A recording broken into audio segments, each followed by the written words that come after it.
Now what happened, the arts and crafts was one direction in which people, the reformers, went to move away from, or to move into modernity, really. The other path to modernity, we're going to see afterwards, which will have been Art Nouveau. So I just want to mention it now. The aesthetic movement sort of developed out of arts and crafts as it took on inspiration from more exotic lands, and as it began to embrace the idea of arts for art's sake, not art for morality's sake. Art just because something was beautiful and you could use it because you liked it and you could own whatever you liked. And one of the people who wrote, not writing about the aesthetic movement, but I mentioned guidebooks for people before. The House Beautiful by Clarence Cook is one of the first, not really quite a decorated guide so much as a good taste guide. You know, these are the kind of objects you should have in your house. These are the kind of pieces that you would put in a parlor. This is what you might put in your living room, in your dining room.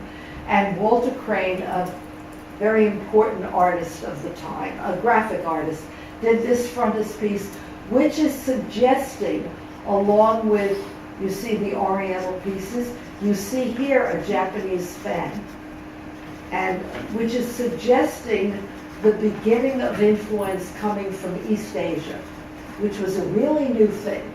We had spoken about export porcelain in the time of Queen Anne, porcelain coming from China.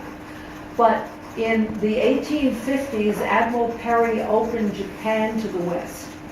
Maybe, well, if you didn't study the history, you wouldn't have known this. Japan, for many years, was closed. The Shogun rulers closed Japan to the West, didn't admit foreigners. So this was this country that nobody knew anything about.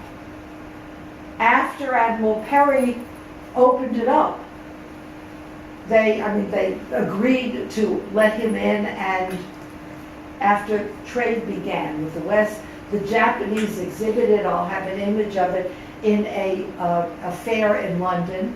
Even before they exhibited, things began to seep back, and this was a source of romance and inspiration. There is always something that leads to a style change or a new style being combined in any country. The example I can give in